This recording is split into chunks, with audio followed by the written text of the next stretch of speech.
they had like some lone, I think it was lone druid or something. They had some hero that was basically able to play a little bit more of that carry role, and Yeah. Mickey took more of a backseat. I thought it was kind of interesting. What build did he go?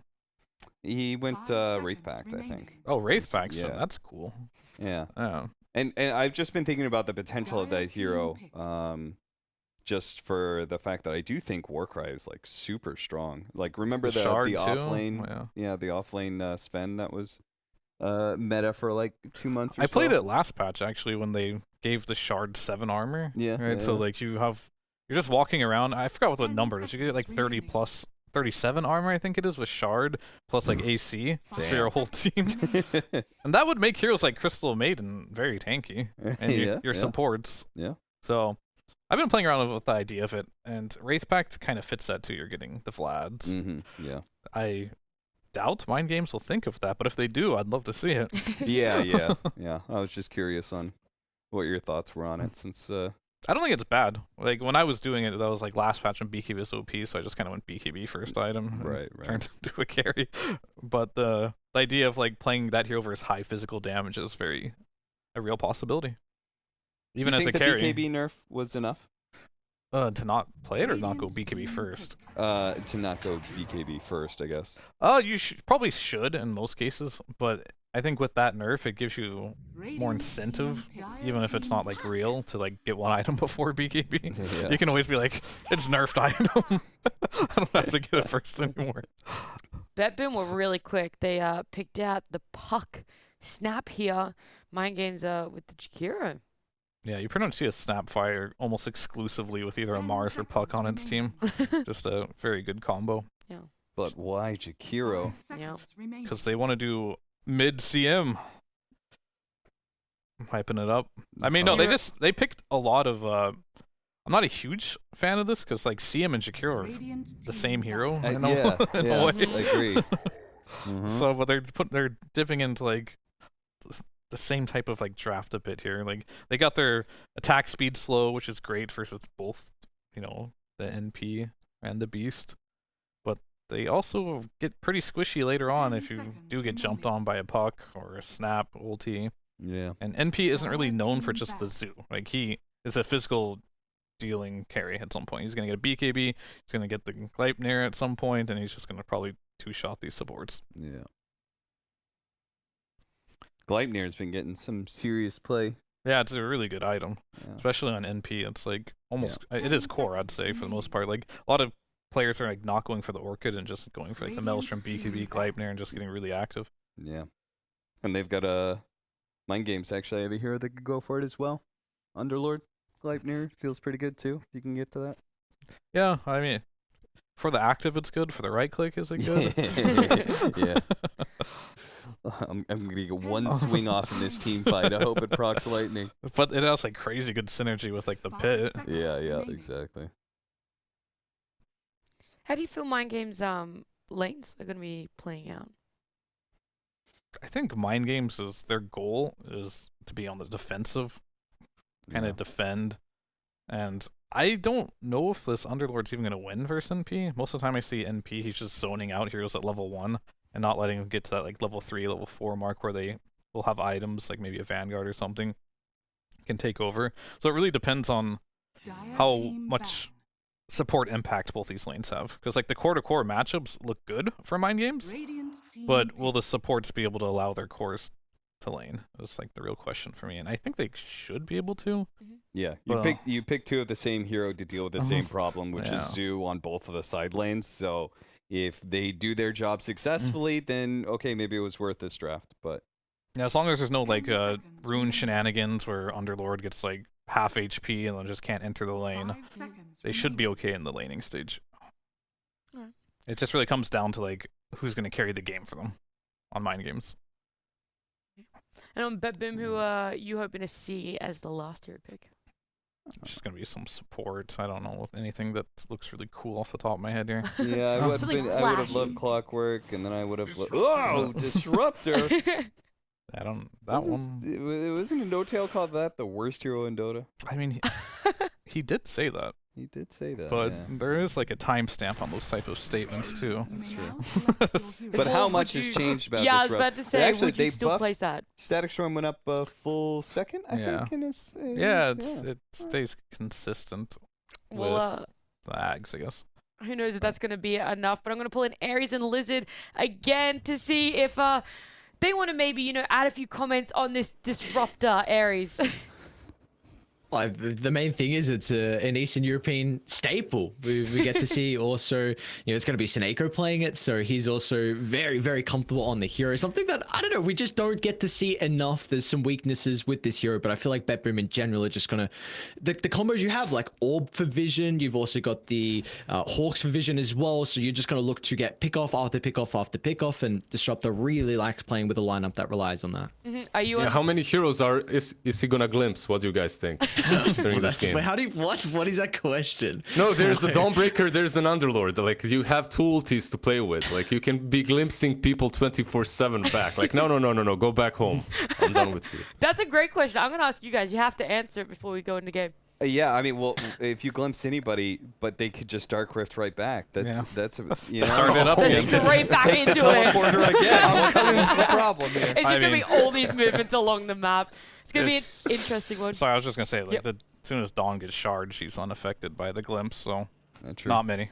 So not many. This disruptor might have to have that stamp back on it. But game 2 between BetBoom and Mind Games, please. Aries and lizZard, take it away. Thank you, Naya.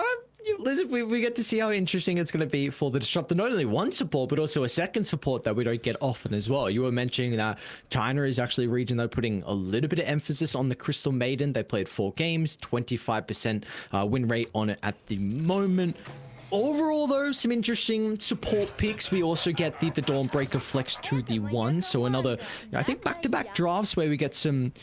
crazy things happening. At least it's not, the same cookie cutter stuff that we're getting in 7.31C. Yeah, but like there's a lot of teams that are experimenting completely with these drafts. Nature's Prophet position 1 is, I think, a bit more common than the Dawnbreaker 1. China Nature's Prophet 1 is like almost the most contested hero. Dawnbreaker 1 isn't, so I'm looking forward to seeing how well she'll do. I'm wondering, like, can she actually completely negate the glimpse? Because couldn't you? I guess Fear knows what he's talking about. Because like Starbreaker is 1.1. I believe him. I'm just thinking out loud. Like 1.1 plus 1.5. That's too much math. That's like way too much math for me. I'll believe him. He can glimpse. He can't glimpse her. Sure. I mean, you got to shot. time it, right? It's like the same with BKB. I guess you just... What the heck? No! Not the little tree on the cliff looking movie. He's stuck. The poor guy. It's the obs, man. It's the observer. Oh, right. Yeah. Big brain plays from the Hawk. All right. Very interestingly done. What is that spray, actually? Who sprays that down bottom by the Radiant Secret? Sorry, the small camp. Who sprays that? It's time to rush, man. It's time to rush. Oh, Ben 10 stuff. Oh, no. Do you have Ben 10, lizZard? Man, stop making me feel old, please. Like, stop it with your no, generation. What generation are you even? Like, W? I don't even know. W. Fucking boomers. Jesus Christ, I'm surrounded by them, actually. Ben 10, come on, man. Ben 10, let's go, dude. Ben 10 used to be the shit. Oh, love me some Ben 10. Dire's courier has been killed. Yeah. My back suddenly started hurting. I don't know. Just feel the aches. I can feel it. Oh no. Alright. Is there this bottom lane in particular I'm looking at with the Disruptor on Seneko and of course the Hawk playing the Nature's Prophet. How does this lane actually work with the double ranged on BetBoom? What's kind of the angle for them to come out on top? Look, whenever you have 2 ranged and one of them is Disruptor, it's always the same. Just hit the hell out of them. Approach the lane with Thunderstrike and bunch of mangoes and just right click constantly. It's something that they've managed to do so far. They've pretty much killed all the tangos on Underlord. So yeah, you just want to be harassing constantly. We got to see the mid lane as well. There was a last pick Tiny coming out for the lads on Mind Games. So trying to flex this, giving over to Aincrad. I think BigDim had a pretty solid performance, honestly, in the Tiny in game 1. But do you feel like Aincrad is going to be off to a good start in this matchup? I don't like the core Tiny on mid lane that much anymore. Top lane noticed he might actually go down. Dino's out of spells and Slayer can't catch up for the Frostbite. He gets back, he has a couple of tangos, a couple of branches, should be fine. But yeah, back to the Tiny, I don't really like it. We'll see, maybe Aincrad has something in store for us, but overall I'm not a big fan. The damage has been reduced, right, on the combo. And it can be done. I just like the puck way more, overall. It looks like a incredibly free puck game. Maybe the lane is a bit of a concern. Like there can be a stage where Aincrad can blow you up. Going to be looking at Lyle if he goes for the early raindrops and how the power runes, if Mind Games can help secure them for the Tiny. But I do think it's going to get to a stage where Puck, if he finds his items, they're just not really going to have an answer to Lyle. But also Aincrad is against a lot of heroes on BetBoom that are incredibly squishy. So maybe he could get off to a flying start as well. Again, it just really comes down to the power runes as top lane action continuing to break out. Notice and Slayer. This hero is going to be forced back to the respective side. Crystal Maiden dishes out a ton of damage early on. So Beastmaster definitely feeling the pain there. Yeah, like you said, Tiny does have his targets. Disruptor and Nature's Prophet probably the easiest one to take down early on. For Puck, I think the setup is amazing. Like, this Dream Coil plus Mortimer's Kisses should do a ton of damage. If connected properly, obviously. When it comes to Puck's survivability, you have a lot of roots. It's not like the freest Puck game. You have a bit of Malice, you have Ice Path follow-up, then some Tiny stuns. Some of the rotations coming out though. Disruptor trying to help secure the water room for Lala. You do, I guess, put Aincrad in a position where he has to drop the avalanche. Toss combination to get it. Top lane, Slayer though. Force Major. Is able to find the kill with the help of Notice. 2 points in the axis. This is something we were speaking about off screen. Just the, I guess, Crystal Maiden answer into the Beastmaster has always been known to be able to deal with the summons very well. But again, Eastern Europe, they always have this potential, and they always really like the axe build in general for the Beastmaster. Yeah, they just switch things up. Makes the lane a bit too... I mean, it doesn't make the lane impossible for you. If you go Boars versus Crystal Maiden, you're done. So, important that he did not go that route. Also, Crystal Maiden has been nerfed. Like, the hero is strong. She Sorry, how much Big Div just tried to chase down Seneko. He's gonna miss on the dual breath, unfortunately, into Hawk, even connecting as well with the Nature's Prophet, feeling the importance of helping his disruptor out, and well, he is going to be rewarded for that. Nicely done by the two of them. Top lane, noticed. Dino and Slayer into the Beastmaster. This is a pretty formidable lane for them to be playing into. You know, Crystal Maiden, a decent laner, especially when you have a hero that's able to play aggressive, and I mean, we're seeing the Dawnbreaker do just that. Yeah, these two ladies definitely can destroy any lane. It's so much damage, plus they cover each other's weaknesses as well, kinda. It's a difficult lane even for a Beastmaster, because as a Beastmaster, when you have a boar, you can kind of play around that, right? Like, you can slow down a target, joke around, micro it, like slowly wear down the enemy heroes with spam. But with the axes, not necessarily. You just don't have enough mana at the moment, at least. Top lane, look at this. Even the Nature's Prophet's going to try and TP in. So again, the importance of securing the power runes. Lol, forced to drop the coil.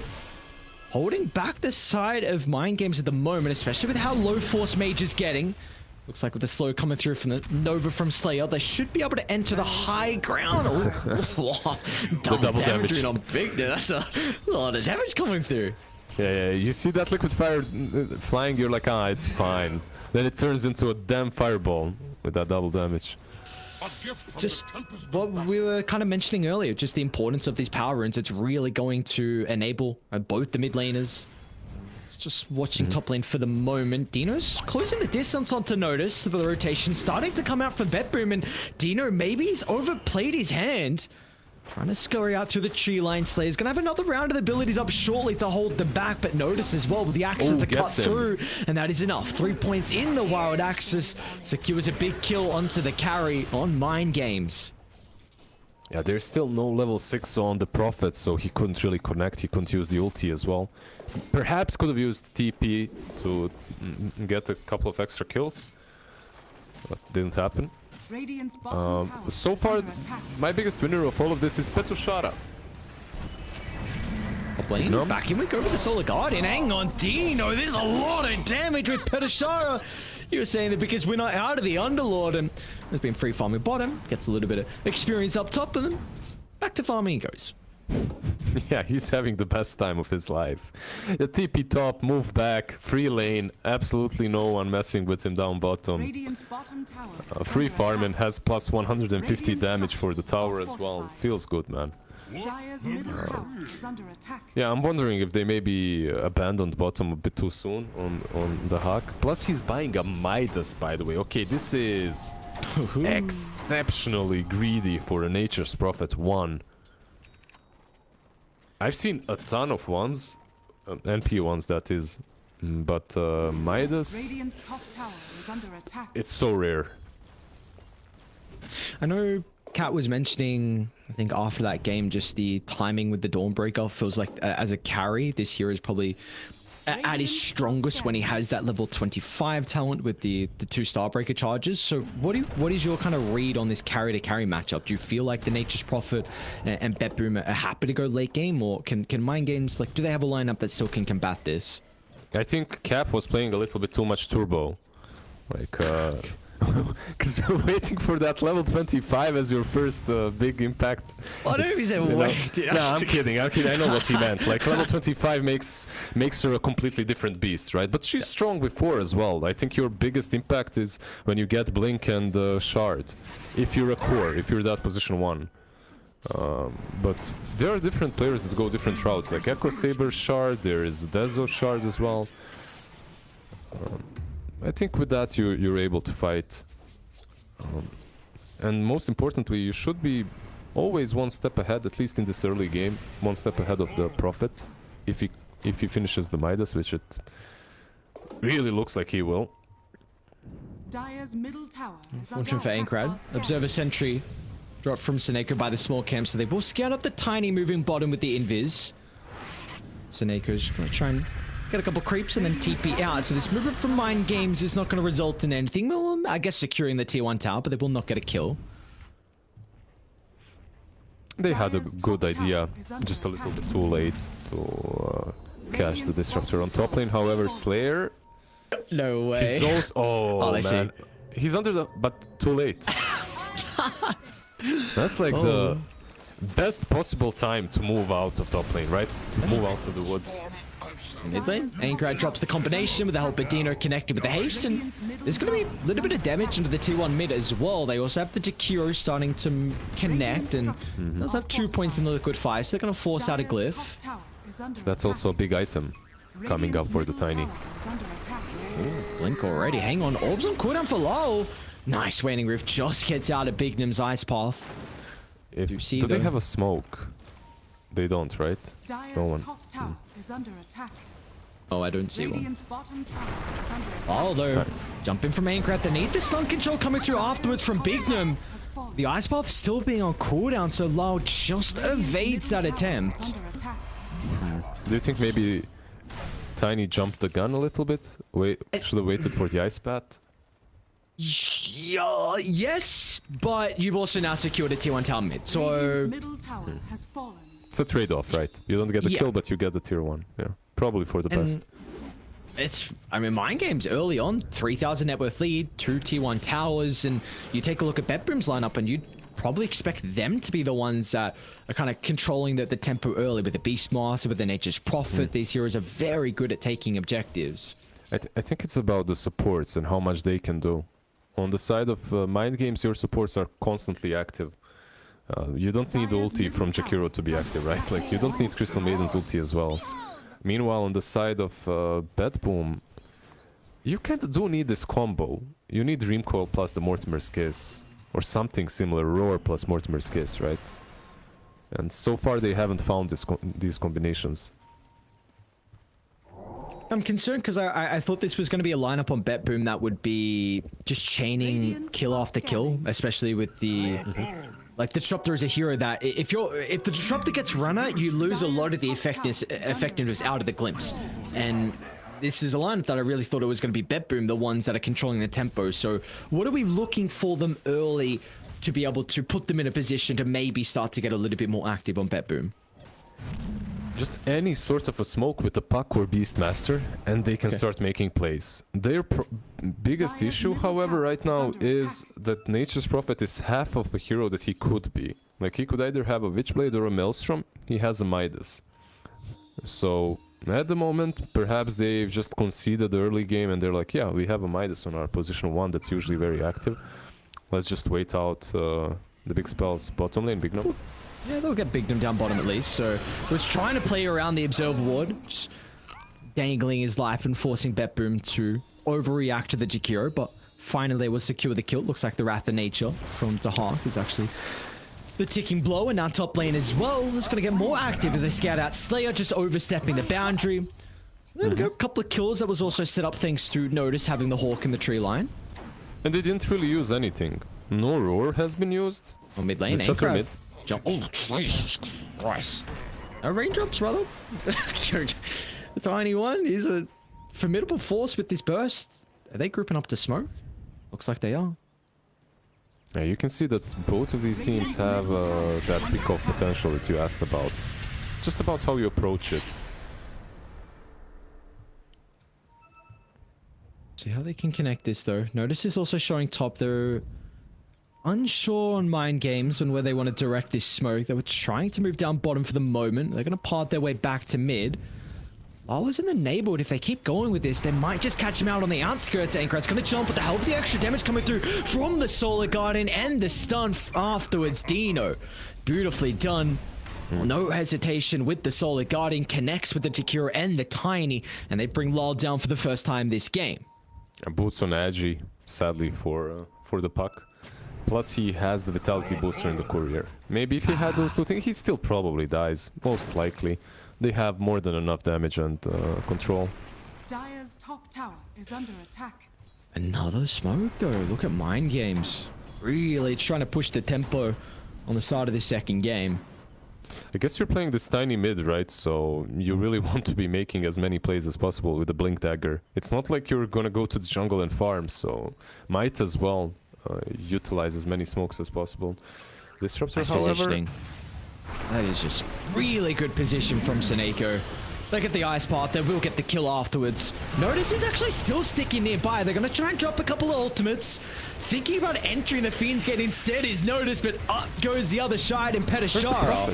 But the Mortimer Kiss is going to get laid down along with the coil, so BetBoom feel like they're still in a position to take the fight. Targeting down Dino at the moment. They might be able to secure the Dawnbreaker, but he just gets out and they blow up the Puck. There's no lull for the team fight. Now they can chain this into the Snapfire kill as Mind Games, a 3-for-1. They were still in a position to stick around even though BetBoom had the ultimates in the arsenal. The biggest issue that I'm still seeing for the side of BetBoom is the Hack's Nature's Prophet. Like, you just have a lot of net worth on this hero, a net worth that's not usable. That's not useful in the fights, right? Like, this kind of a fight, he TP'd into it in pretty much the last second, the last moment. He didn't dish out a ton of damage, it was mostly Wrath of Nature.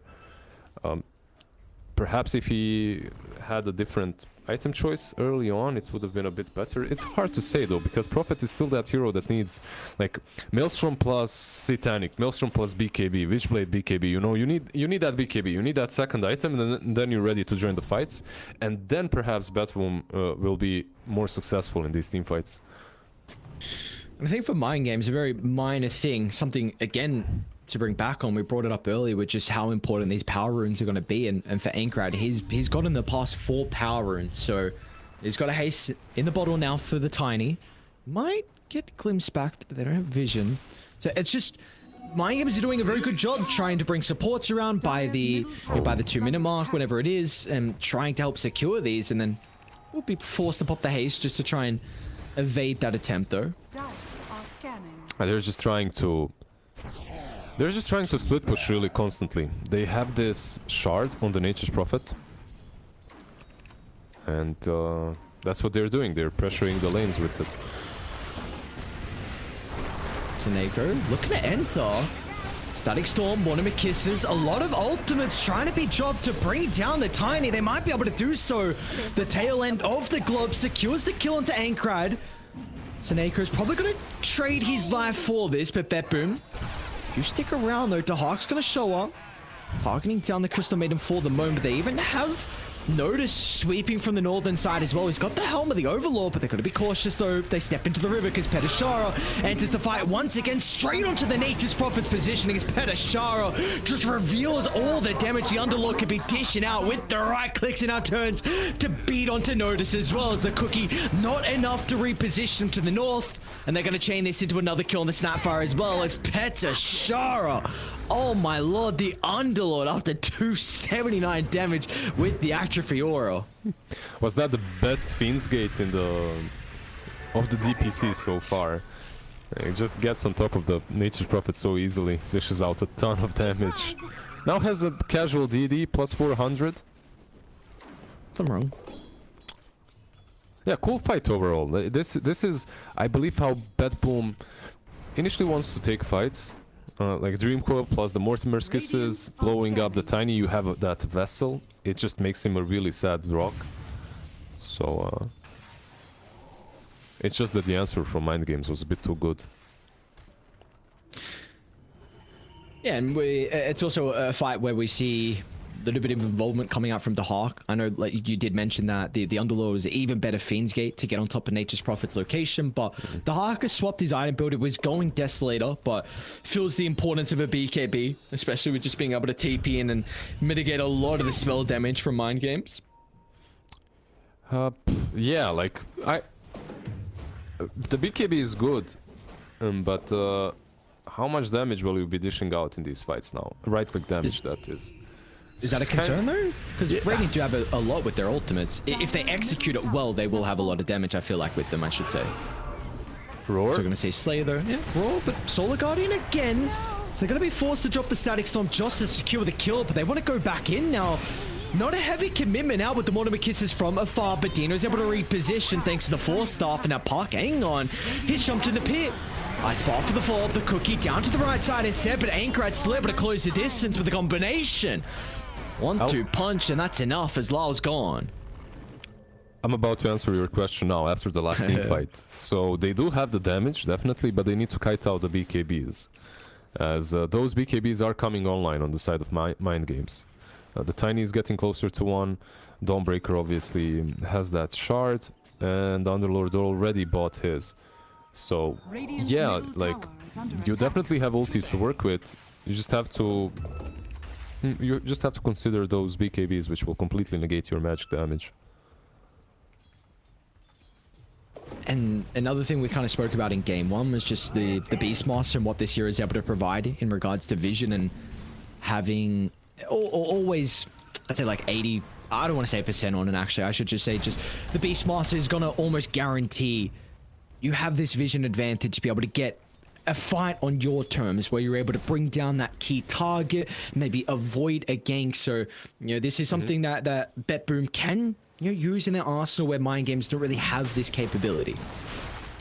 No, you're right. It's not only even the Beastmaster, right? Like you have the orb from the puck, you have these 3 ants running across the map. Like, vision advantage is 100% in their favor. Hey, what's going on in the pit? What are you doing here, my guy?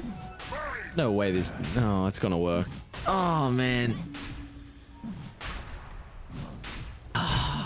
This is so dumb. Here comes the hack to just finish it off, right? Yep.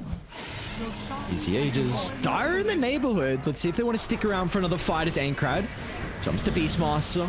They're going to toss him out of the Solar Guardians. A little bit awkward there from Mind Games, but they will get the kill. Looking to be no reaction from BetBoom as they're happy with what they've got him. The Ages now onto the Hawk's Nature's Prophet. And this next fight could be quite solid for BetBoom. Once Beastmaster is up, you can instantly smoke up, find the target, as the Hawk, Yeah, he's in a spot now in which he doesn't really care if he dies once, as he has the BKB and the Aegis, so... he can just respawn and pop that BKB, fight on or TP out. So what's the play for Mind Games, knowing that BetBoom have this Aegis advantage, as Aincrad and Petashara just Fiend's Gate straight onto the Disruptor's location, so quick and easy kill. But what's the read from Mind Games? Even though they're down this Aegis advantage, you still feel like they're in a position where they can take fights, or is Petashara... Nice reaction with the BKB. He's going to turn a couple of swipes, although the Sprout from the Hawk. Some breathing room. His Force Mage is going to be okay.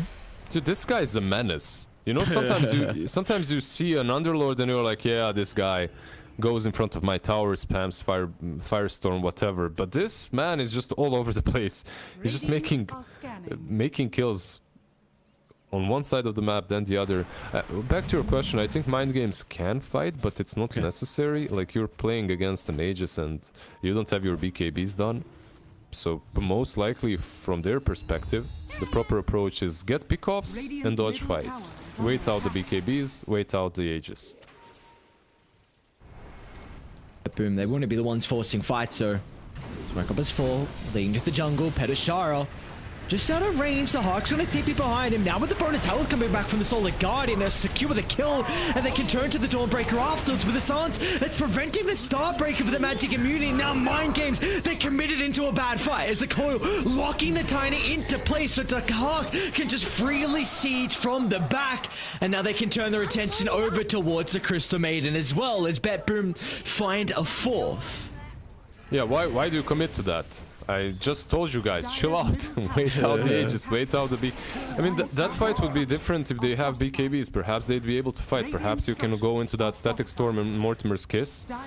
But unfortunately for them, they decide to take the fight, which was, in my opinion, completely unfavorable. And they lose, what, 4 heroes?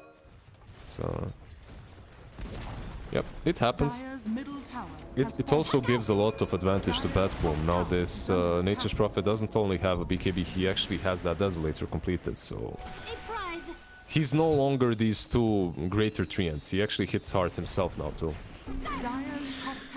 You're putting a lot of importance on the BKBs for Mind Games and how that's able to mitigate a lot of the damage from BetBoom, and well, we already see the read from Seneko. First item Veil instantly into the Aghanim Scepter, and it's honestly going to be a pretty decent timing with the Scepter. They're giving him a lot of this safer farm, I suppose, and with the Veil as well, he's able to clear waves somewhat faster in camps as well.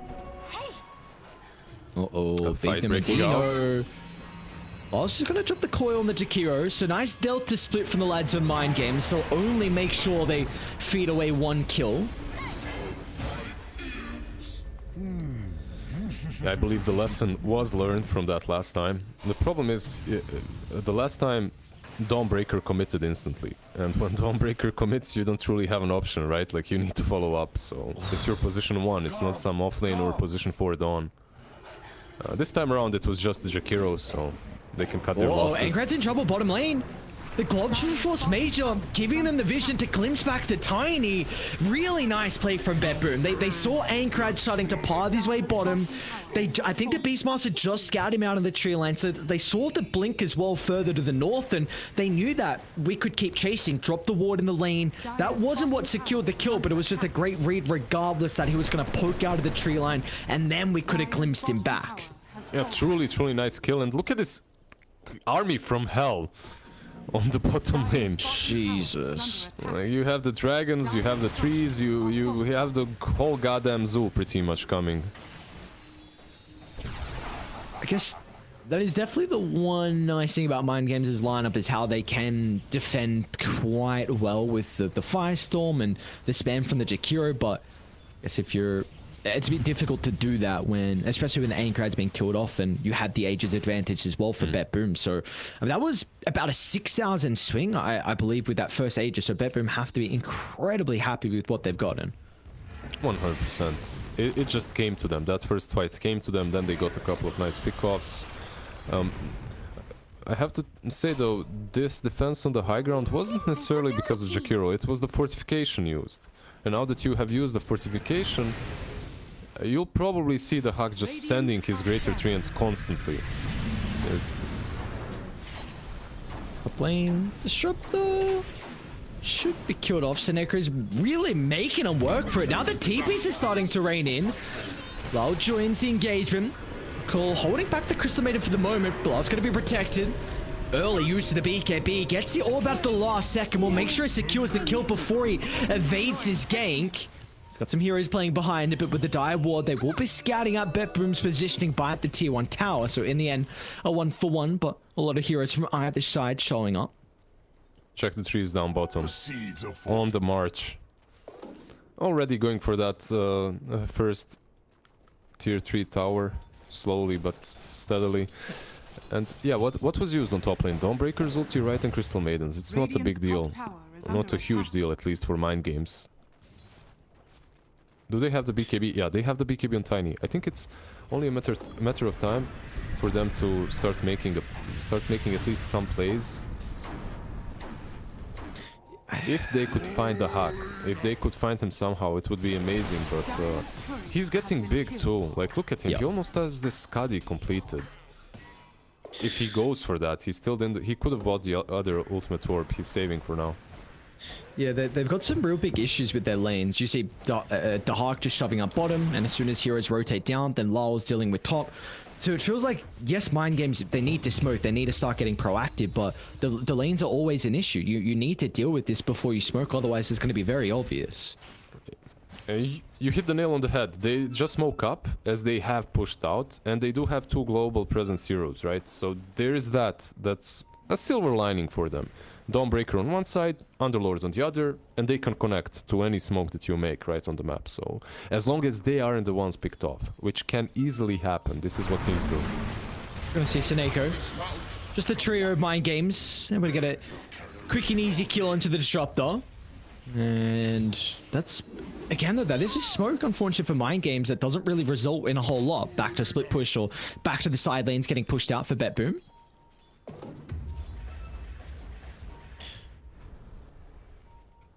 Oh, getting very close to some items. In fact, the Hawk just completes the Skadi. Disruptor is 700 gold away, under 700 gold for the Aghanim Scepter. What's going on through the tree line here? Slayer and Force Major battling out a little bit for the moment. Force Major's able to get the cookie away, trying to protect his ward on the high ground.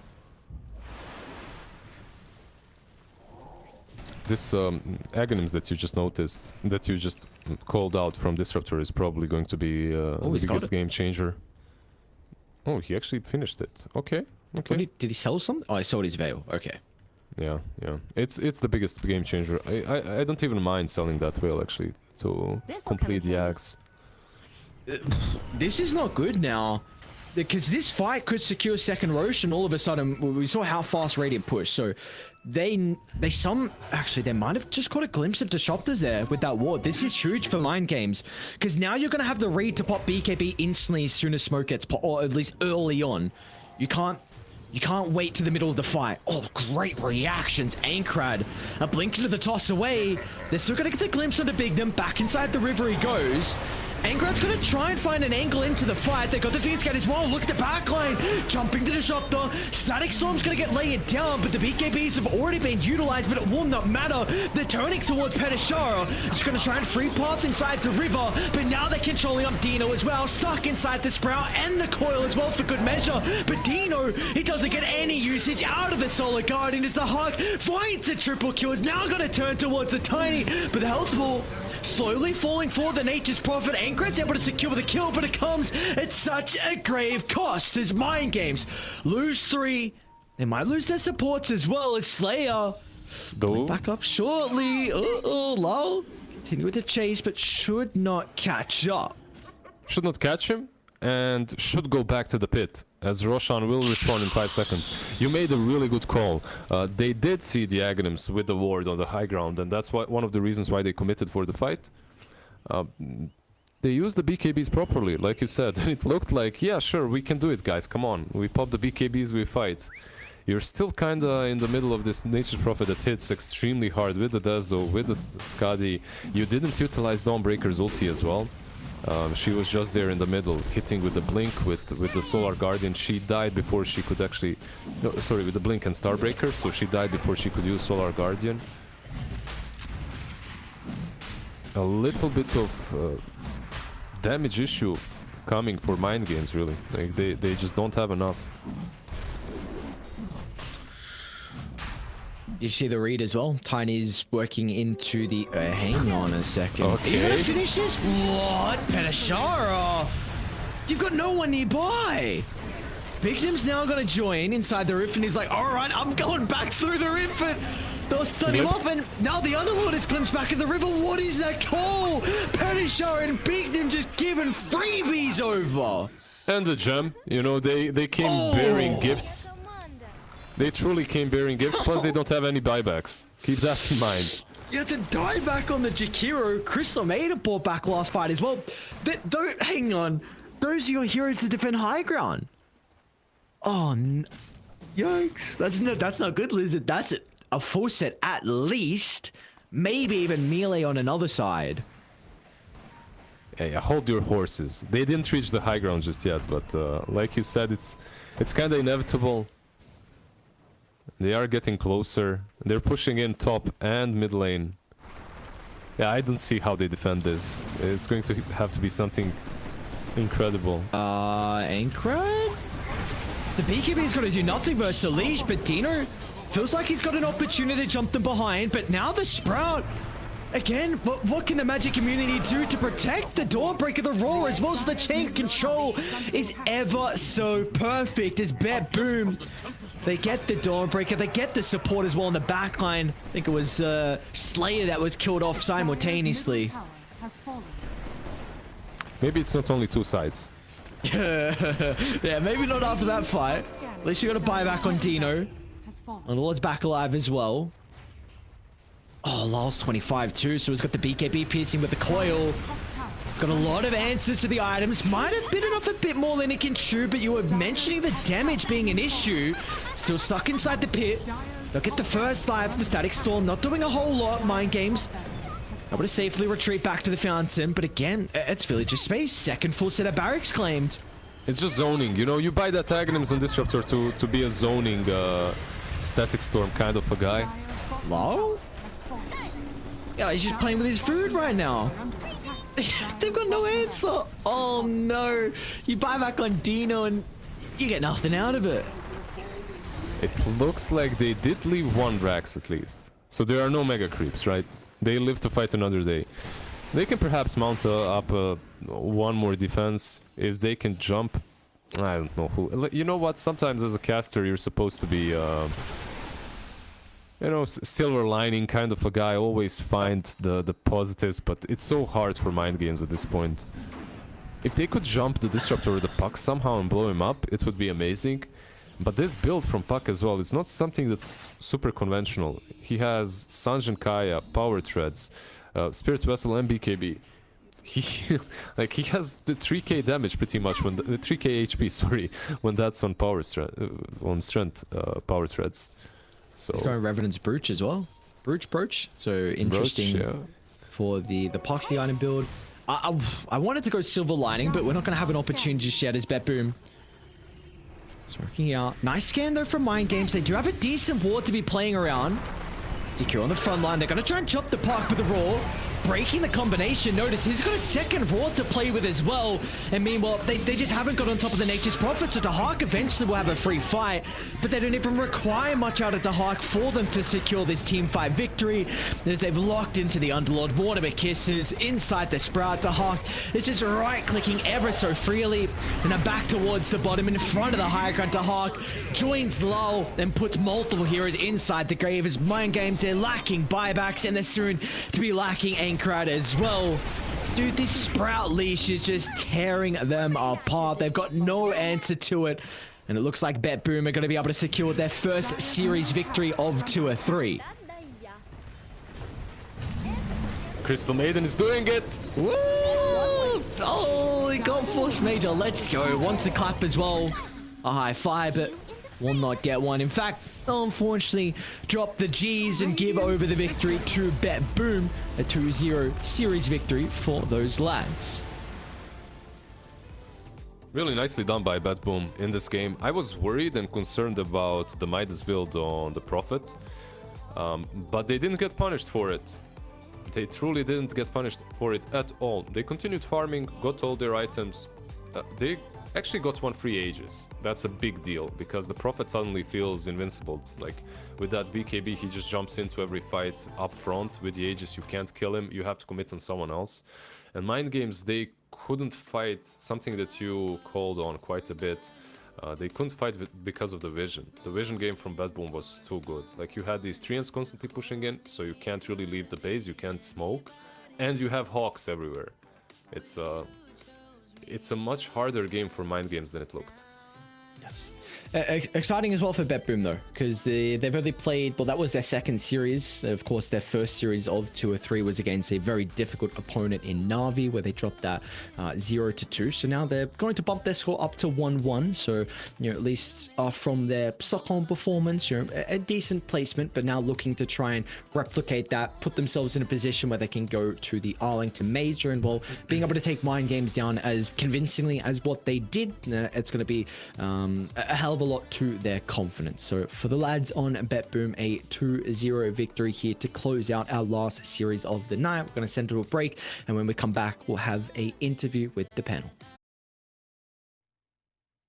These Eastern European teams do not waste any time. They get in, they get the job done with BetBoom, taking this series 2-0. This game, though, do you feel there's a little bit more competition, a little bit more back and forth? Mind Games really stepping up the pacing and the laning phase?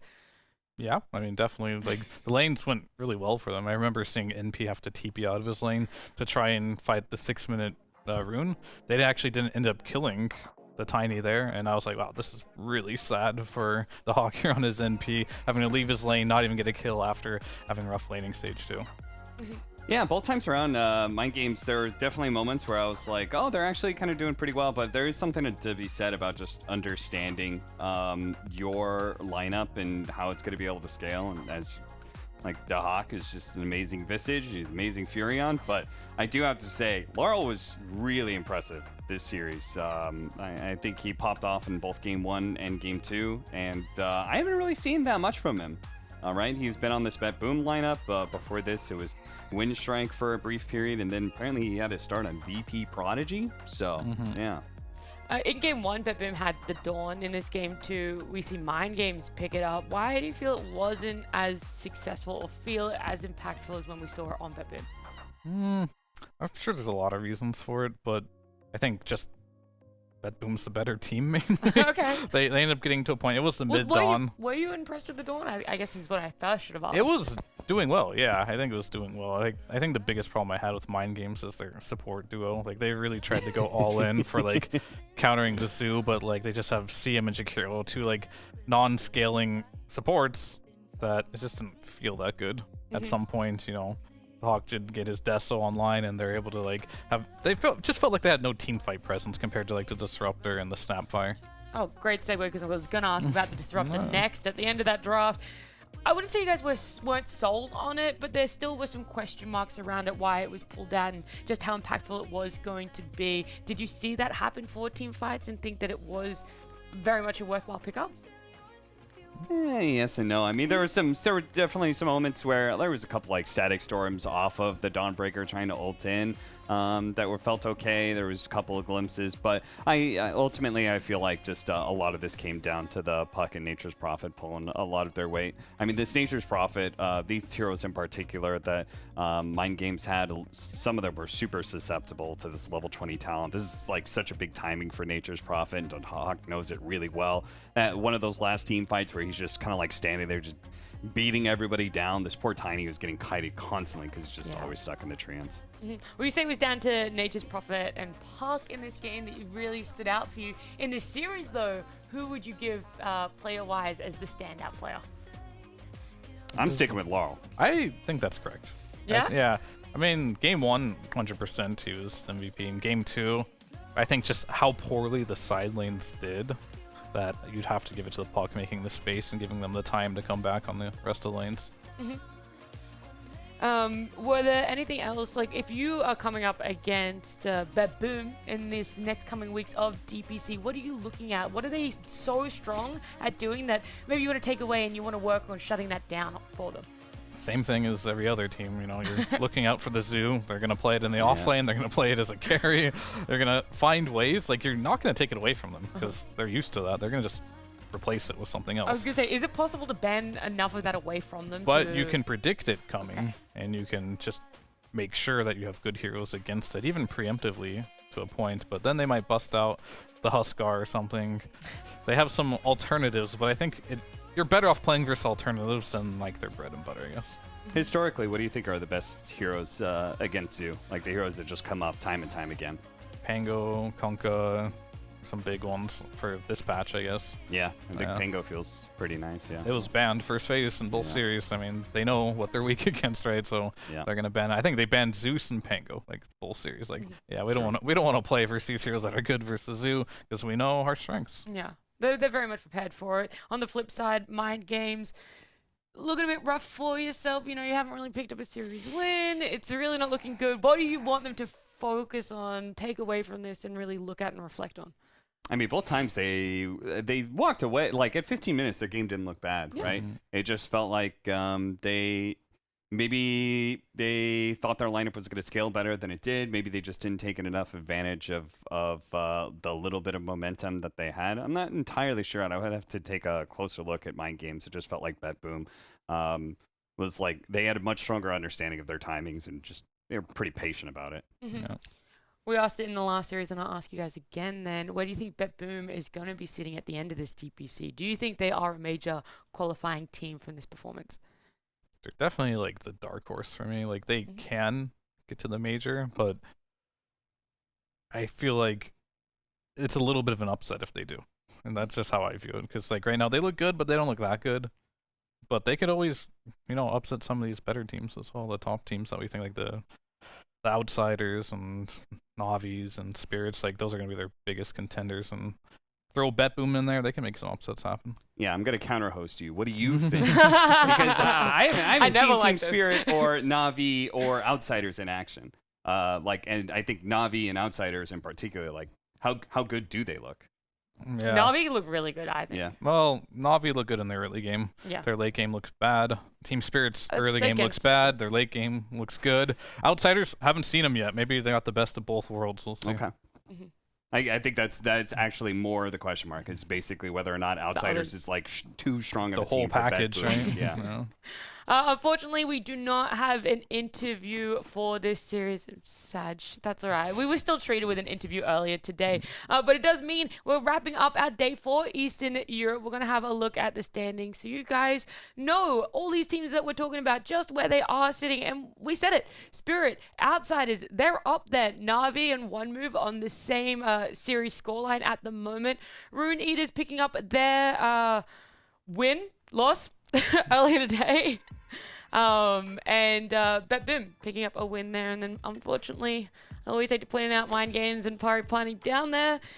3 series losses, most likely not going to be staying in Division 1 looking at that. I mean, Pari Party at least have played against tougher teams. Yeah. It's Mind Games who are really in the dumpster here because they played against a weaker team. Yeah, Pari Party's opening week was Spirit Navi. Yeah. That's week 1 at DPCP. That's rough. But that is the standings. That is also going to be it for the rest of this week. That is the end of week 2. I want to say massive thanks, Cap, for standing in while poor Sheep is still sick. But we will see you guys back in the studio in about 2 days' time for some Southeast Asia action.